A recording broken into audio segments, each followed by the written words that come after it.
Sang waning pinto gumulung mangamuk gunggung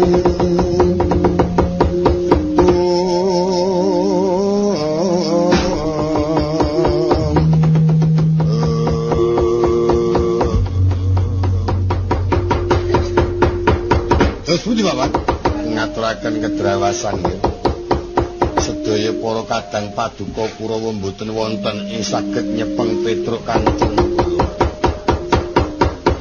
ingkang rayang Girdipati saya kewirangan malah sumbaripun Petruk pecah asiya-siya aja ming Kurawa yen pancen ana bala dewa kon rene aku ora bakal wedi mungsuh karo bala dewa iki wis ming jereh wani gawe perkara ora wani maju dhewe. Petruk nantang kali kula juwe-juwe raimu.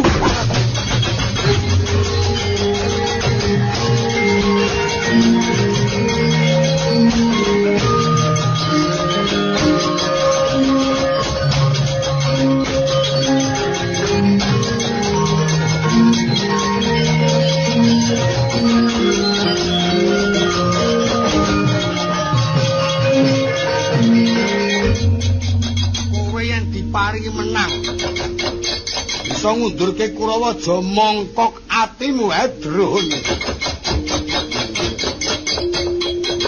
kok dadi nantang karo aku jare kowe mboten babar pisan kula mboten rumaos nantang paduka ayo piye to kowe ngaraken jawab Wisnawati bakal tak jamahi karo sastra nomor ya jan badhe kados pundi yen kula mboten saged dhawuhane Wisnawati terima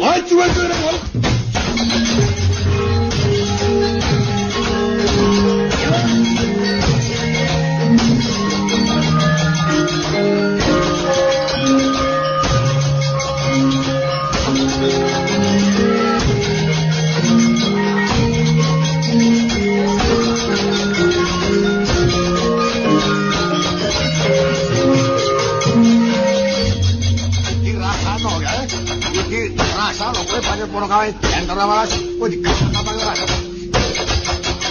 wah 12 malah turu ora wis marang pinuk ae pinuk aku iki mureng temenan ngerti ora angin ngertos nek bodoh mung bisa tegelan iso nglayang ya kamu mulo bocah kuwi minggat to nyekel jagat ya ora patek cetha kowe ati bae aku dadi ora temu kowe iki menungso kowe kasih wis karo patu kamu dhewe ben muto ke kapet panjur dirok-gerok kon modal mang guyu ngarang ngriki dantem iku sing teng mripat iki dudu wong Agung Mandura wis nuwati sing kene plek ning ketok kaya ngarep ki ana wong ayu ngono. Nek kok manut dilandang iki lho iki.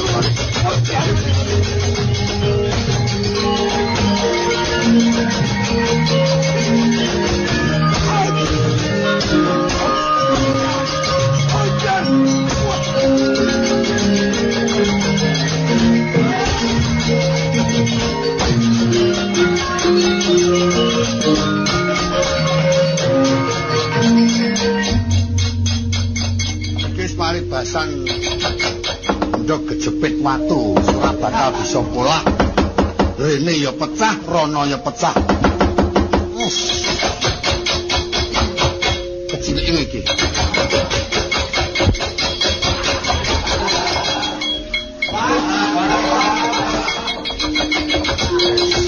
Mati-matian.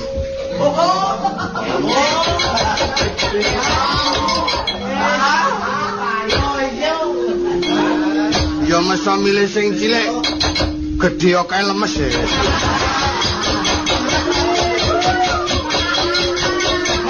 Milih sing cilik sing kaku. Tak nggone ngadepake.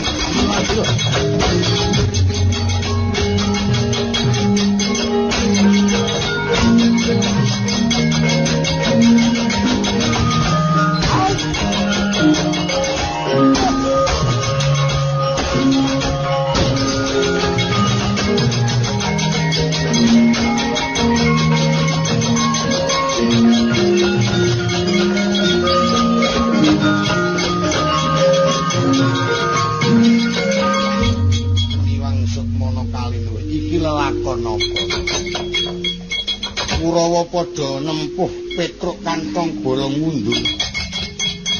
Lha kok malah Koko Prabu pribadi nyilirane ngasta pusaka Nenggala saya ora kajen meneh. Ing atase pusaka wasiat ing Mandura mung dienggo ngadepake Petruk gek men dibandingi bapang cilik. Lelakon kok kaya ngene.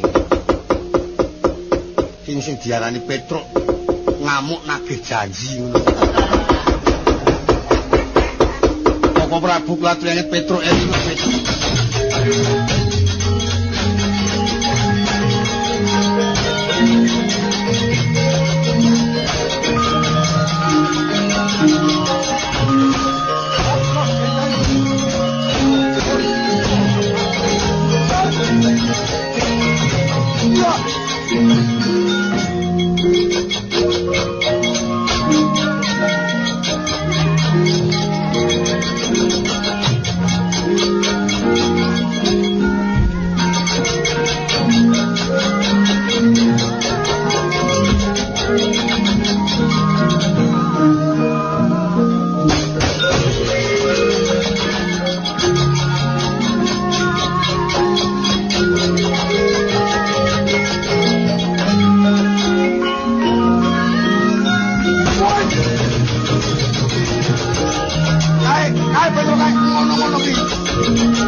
Adang-adangi Yai Kresna.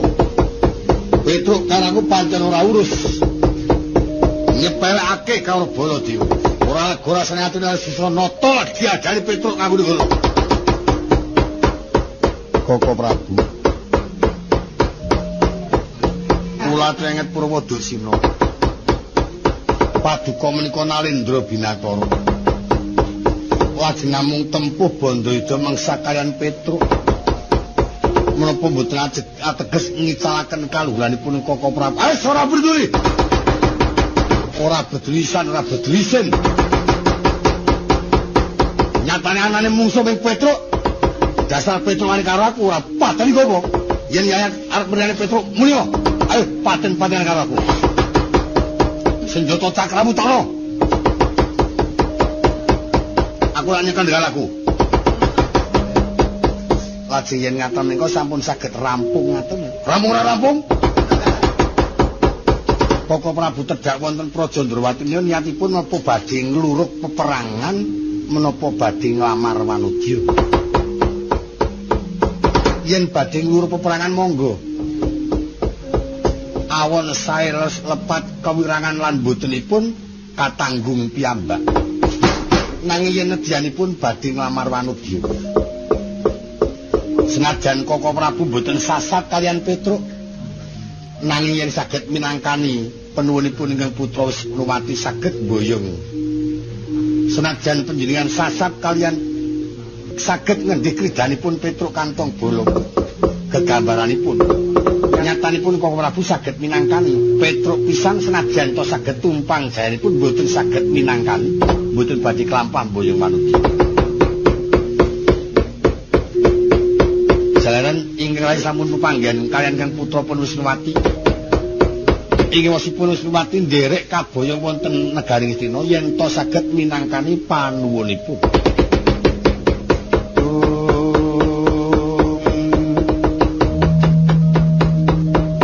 Mundur saking aida mlat ponang Prawadya bala umyang agumur.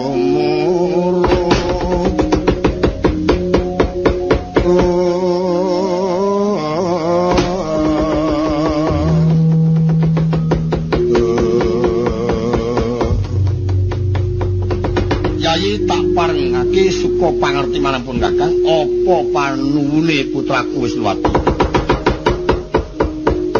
Yen panjen Koko Prabu saged minangkani wujudipun pusaka 3. Setunggal klima sada kalih tumbak karawelan 3 songsong tunggul.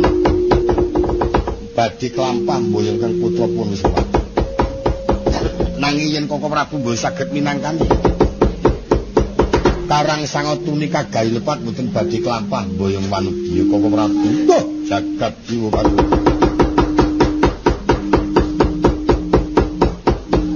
Inggih mongko pusaka kuwi kagungane Yai Prabu Puntadewa inggih. Senadyan to menika kagunganipun kadang kula yanyi ing Amarta. Yen pancen Koko Prabu saged ngrembak langkung rumiyin kula kinten mboten badhe gagal. Wis pun Kakang titip para kadang-kadang pura sawetara karben makuwon ana jabaning rangkah Praja Ndrawati. Pun Kakang lilana lumat ing Praja Ngamarta tak suwuni ngampil pusaka Yai manggaken ora.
Gandaning sekara gadung mangambar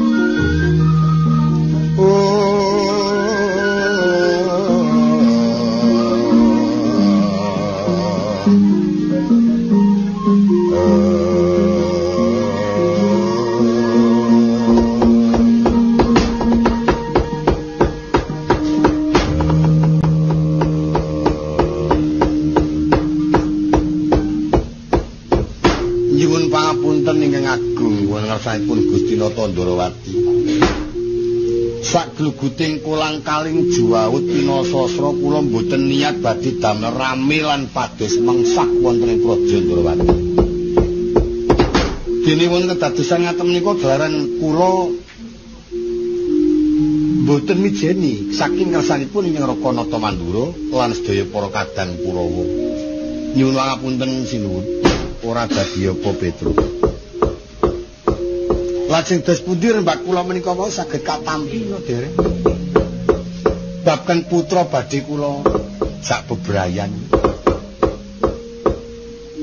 Tresna karo Wisnuwati. Wah, lha kepripun to wong nganti tak pikir nganti menderu-nderu. Kula yen gagal kan Kang putra saklaminipun kula mboten ajeng kepengin magepan kan wanita. Wisnuwati gelem dadi bojo. Wah, syukur. Seneng banget. Manjeri sakniki ora. Wong kula pun beto arta 100 langkung. Ojring. Wis ora samanjer-manjeran nanging pitukane angel. Angel mumbing Petruk saka pandugan ingsun gampang. Lho kok saged ngendikaken yen gampang kok angel. Angele yen kang kagungan ora kepareng, gampange yen tok enget ingkang bakal ngampil iku wis gedhe lelabuhane. Lah pripun to? Slanane kudu nyuwun ngampil pusaka ana Ngamarta wujude 3.